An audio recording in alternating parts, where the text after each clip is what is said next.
Let's conclude the Noah story first, however.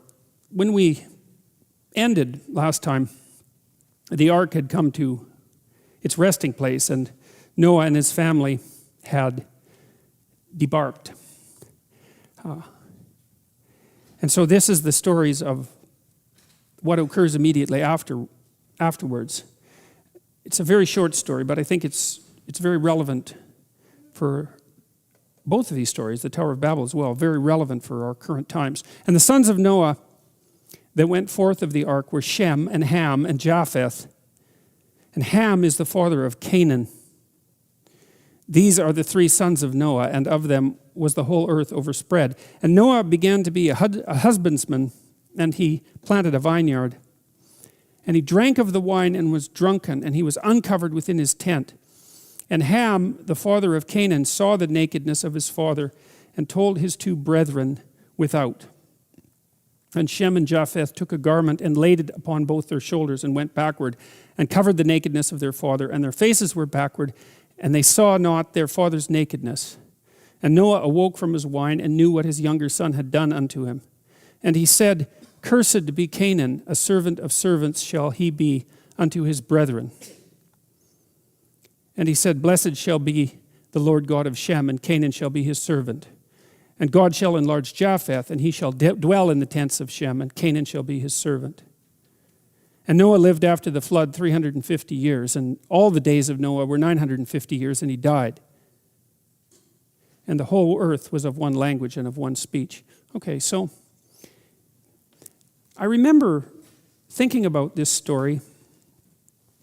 It's got to be 30 years ago.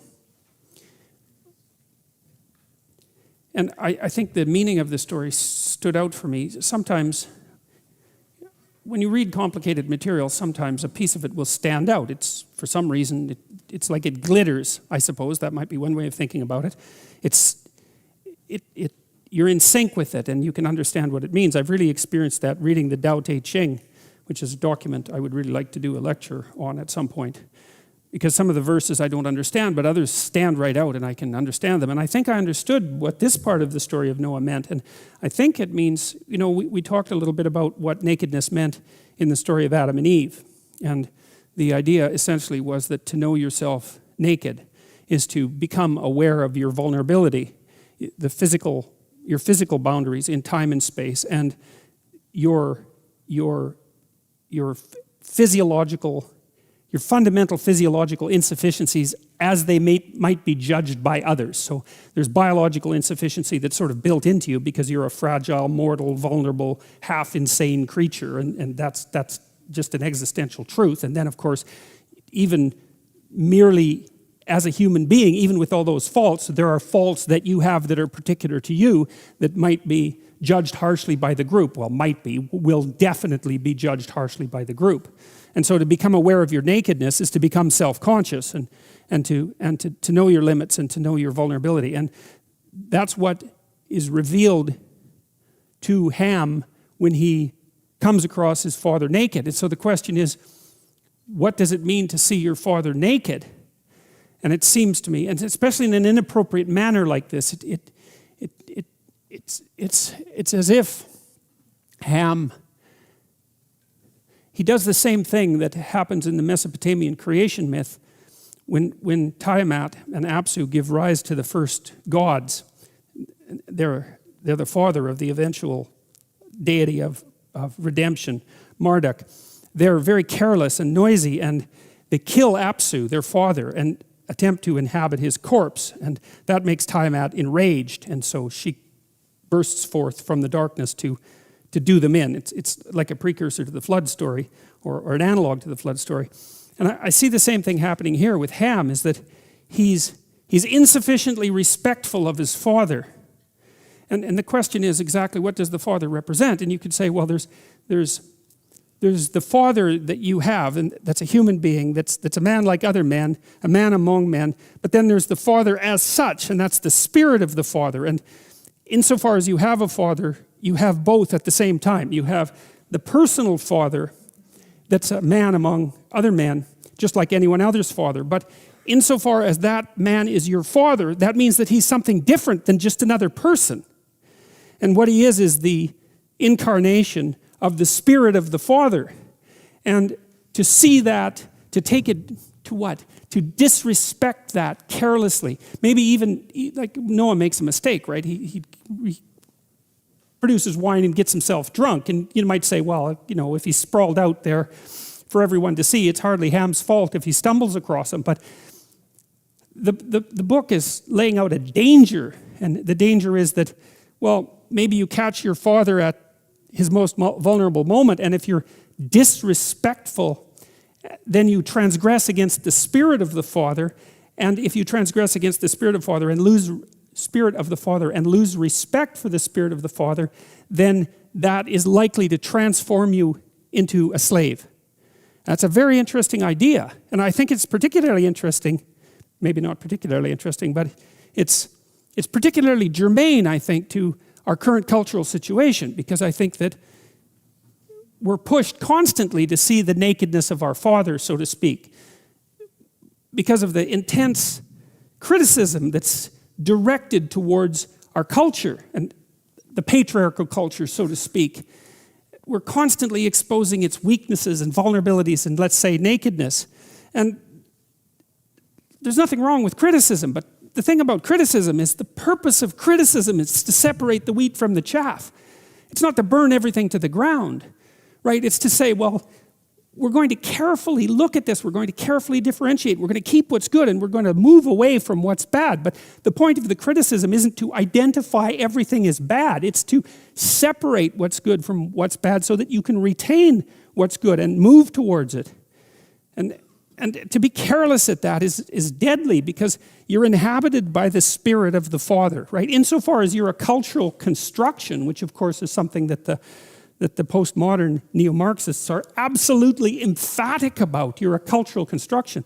Insofar as you're a cultural construction, then you're inhabited by the Spirit of the Father. And to be disrespectful towards that means to undermine the very structure that makes you not all of what you are, certainly not all of what you are, but a good portion of what you are, insofar as you're a socialized cultural entity. And if you pull the foundation out from underneath that, what do you have left? You can hardly manage on your own. It's just not possible. You're a cultural creation. And so Ham makes this desperate error and is careless about exposing himself to the vulnerability of his father, something like that. He does it without sufficient respect. And the judgment is that not only will he be a slave, but so will all of his descendants. And he's contrasted with the other two sons who, I suppose, are willing to give their father the benefit of the doubt, something like that. And so when they see him in a compromising position, they handle it with respect and don't capitalize on it. And maybe that makes them strong. That's what it seems to me. And so I think that's what that story means. It has something to do with respect. And the funny thing about having respect for your culture, and I suppose that's partly why I'm doing the biblical stories, is because they're part of my culture. They're part of our culture, perhaps, but they're certainly part of my culture. And it seems to me that it's worthwhile to treat that with respect, to see what you can glean from it, and not kick it when it's down, let's say. So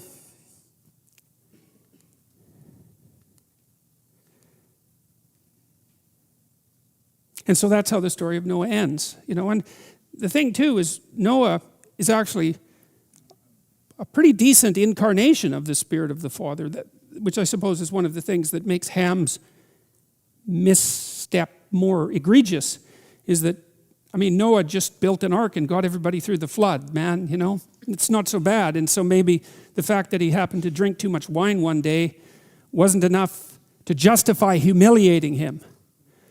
And I don't think it's pushing the limits of symbolic interpretation to note on a daily basis that we're all contained in an ark, right? And that's the ark that, you could think about that as the ark that's been bequeathed to us by our forefathers. That's the tremendous infrastructure that we inhabit.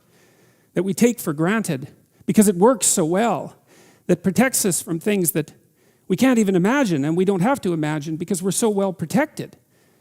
And so one of the things that's really struck me hard, I would say, about the disintegration and corruption of the universities is the absolute ingratitude that goes along with that. You know, criticism, as I said, is a fine thing if it's done in the spirit, in a proper spirit. And that's the spirit of separating the wheat from the chaff. But it needs to be accompanied by gratitude.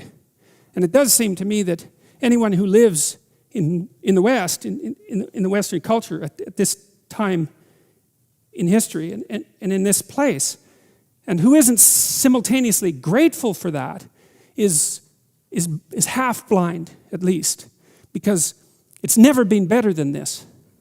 And it could be so much worse. And it's highly likely that it will be so much worse, because for most of human history, so much worse is the norm.